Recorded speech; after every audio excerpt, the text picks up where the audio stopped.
Somos médicos, paramédicos, enfermeros. Somos Cardiomed, el servicio de emergencias médicas que tu empresa necesita para estar protegida. Asociate ahora llamando al 0800-777-5454. Con Cardiomed, tu empresa es un área protegida.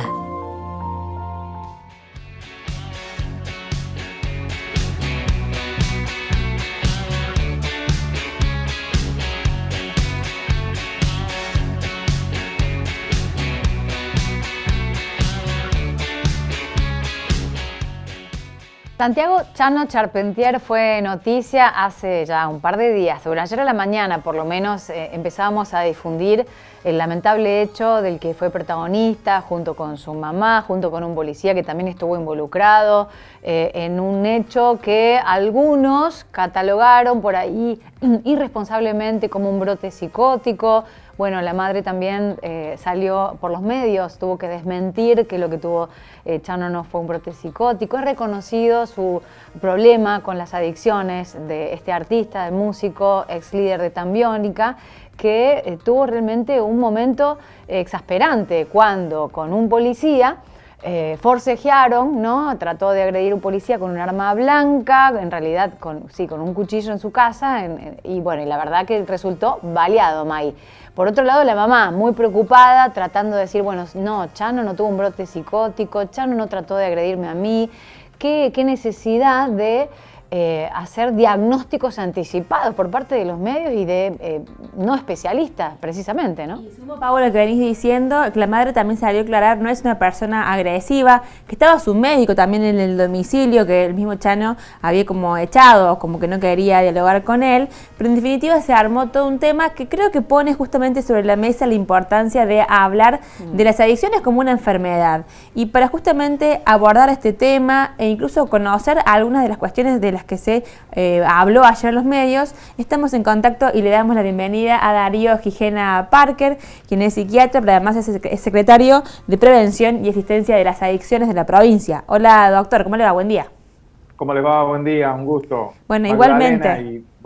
Y Paula. Magdalena y Paula lo entrevistamos, doctor, así es. Perfecto, gracias. Una de las cuestiones que surgió ayer de lo que trascendió cuando la mamá de Chano sale a hablar con los medios es que ella dice no tenía un brote psicótico, sino un estado de excitación psicomotriz.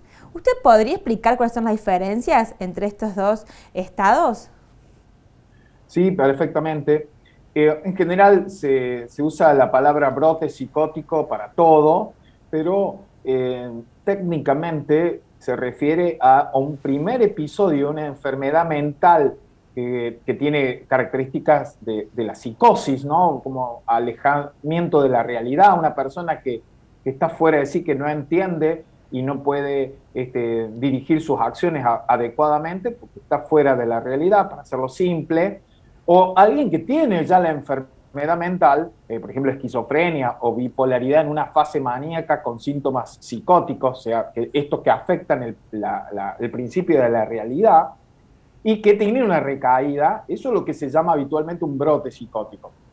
Pero la excitación o la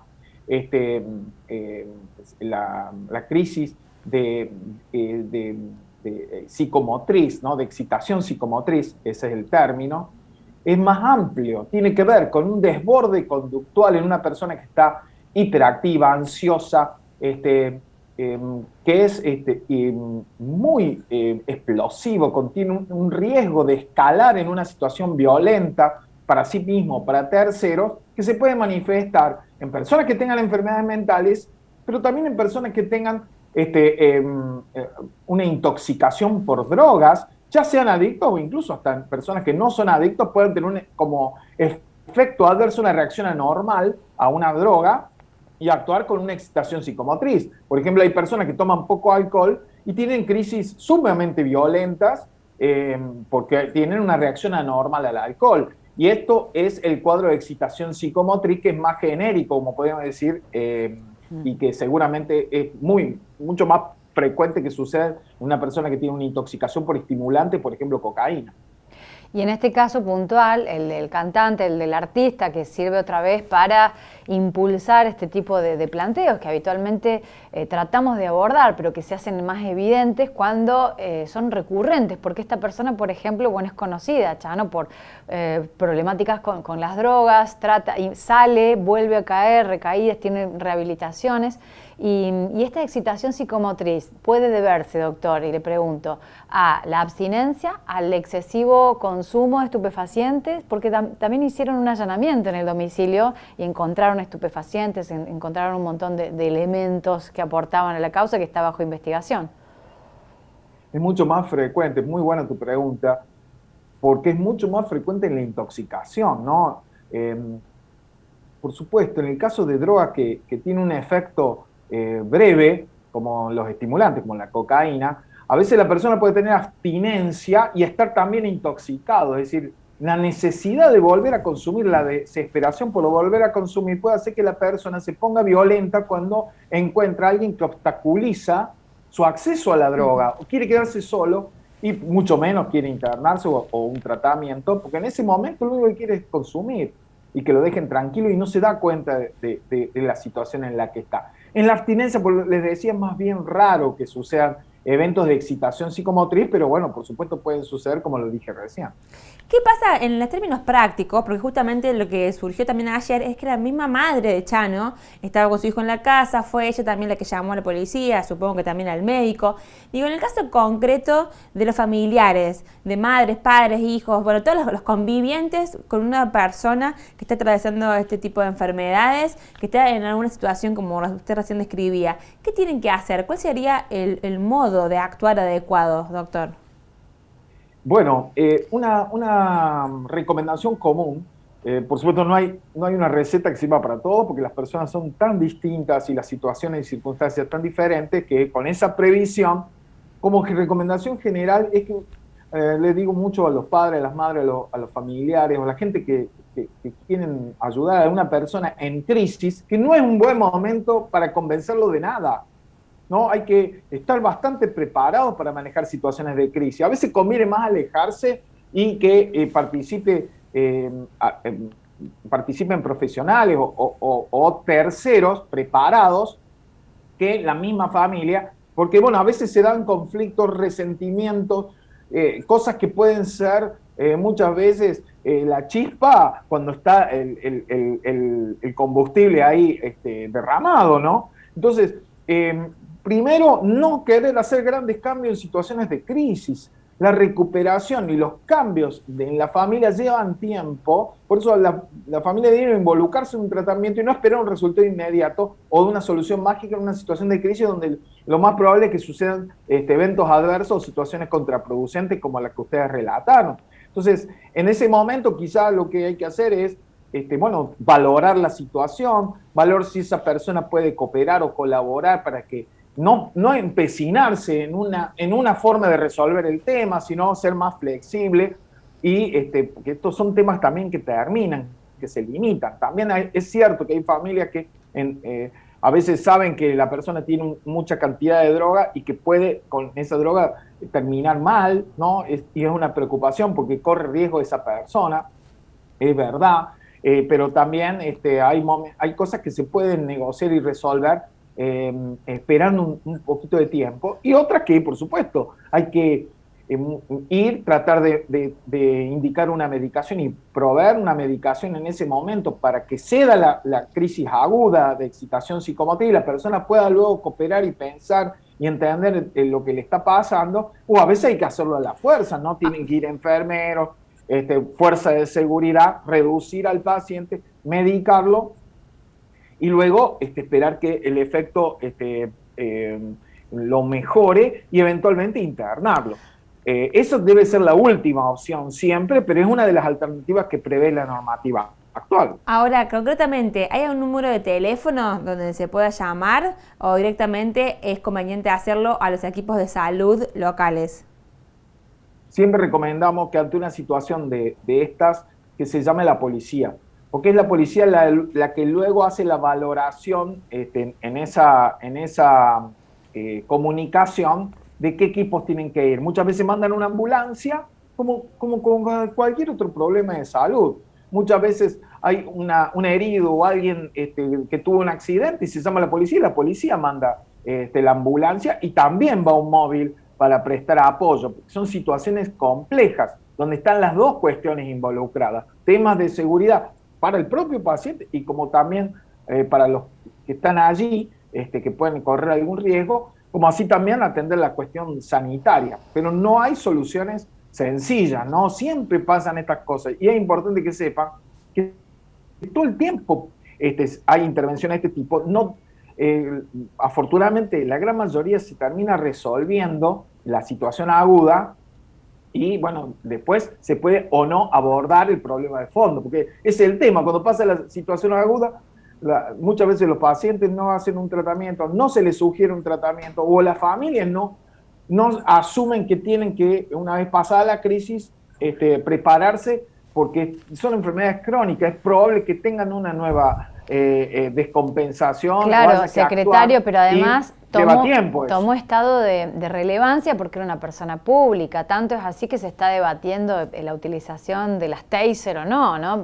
Cuando la cuestión va más allá de eso. Todo el tiempo están pasando situaciones con gente que... A ver, y acá quiero hacerle la pregunta. ¿Cómo se denomina? Porque hay gente que dice, especialistas que hablan de no usar el término adicto, sino el consumo problemático de sustancia, cuando tampoco debería utilizarse así porque ningún consumo es no problemático de sustancias, sino se habla de un trastorno del uso de sustancias. ¿Cómo se lo define? Bueno, qué tema, ¿no? A veces los términos nos meten en discusiones y perdemos el sentido común. Digo, lo hablo nosotros, los profesionales, no ustedes que de definitiva tienen que muchas veces adivinar qué queremos decir con los términos que nosotros los profesionales tenemos. Pero en términos técnicos, la Clasificación Internacional de Enfermedades de la Organización Mundial de la Salud habla de trastornos por consumo de sustancias que son leves, moderados y severos. No dice consumo problemático.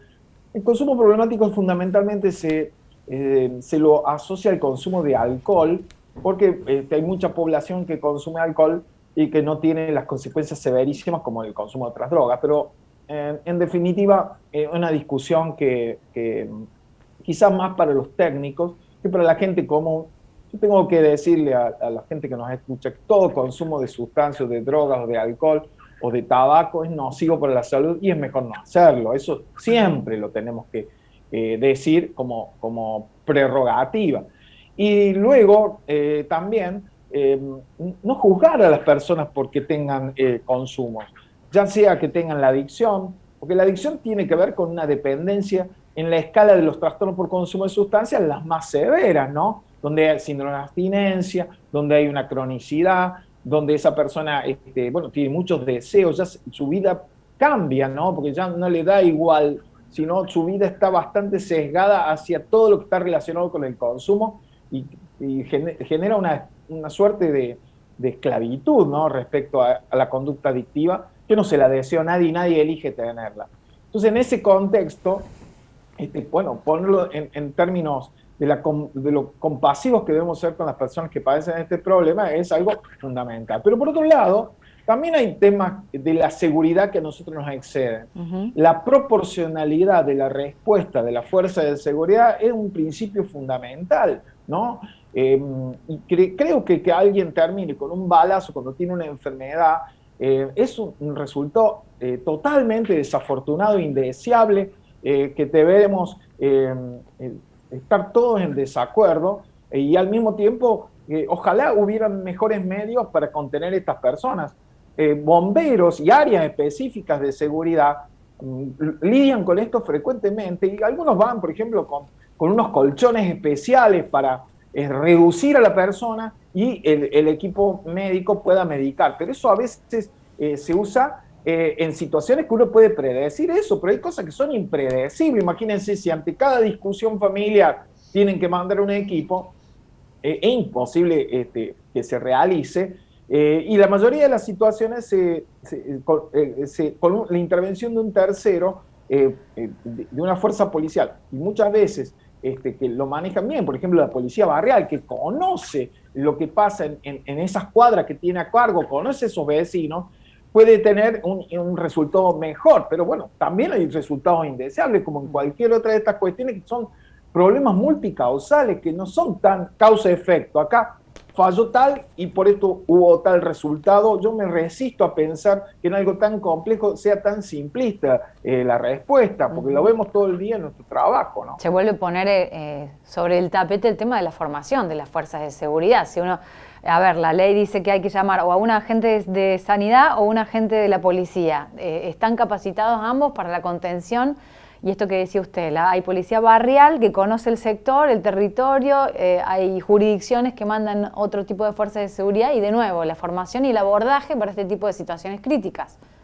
Por supuesto, la formación continua es un imperativo. Y en tema de salud mental, post pandemia, nos tenemos que preparar. Yo ya lo vengo diciendo, ustedes seguramente me han escuchado decir que con las consecuencias de todas estas restricciones y ahora las consecuencias del levantamiento de las restricciones, vamos a tener la cuarta ola de problemas de salud mental y esa va a ser la huella pandémica más importante.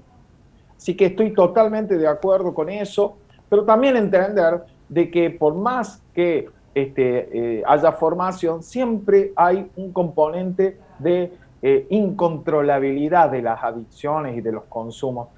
Son las personas que tienen estas problemáticas muchas veces son impredecibles, no son fáciles de manejar, pero la formación, la capacitación hoy nos resulta absolutamente imperativo y esencial, y estoy de acuerdo, y ningún esfuerzo es suficiente cuando hay tantos problemas y bueno, tanto personal para capacitar. Muy bien, secretario, muchísimas gracias por la comunicación con Puntal AM, por permitirnos abordar estas temáticas. Muy amable. A ustedes, que tengan una linda mañana y tarde. Gracias. Acabamos de hablar entonces, Pauli, con Darío Gijena Parker, secretario de Promoción y Prevención de Adicciones. Y ¿sabes qué? Repasé algunos puntitos de la Ley de Salud Mental aprobada en 2010, la Ley 26.557. En caso de internaciones que se necesiten, deben ser breves. Y si es con consentimiento, consentimiento de la persona puede decidir cuándo abandonar. En el caso de que sean internaciones involuntarias, se necesitan también, o sea, debe ser tratada como un recurso terapéutico excepcional, digamos, no se aconsejan los tratamientos con internaciones, sino más bien ambulatorios. Las internaciones deben realizarse en hospitales generales, es otra de los planteos que tiene la ley. Y además, ¿sabes qué? Las adicciones deben ser abordadas como integrantes de las políticas de salud mental, es lo que decimos al comienzo, ¿no?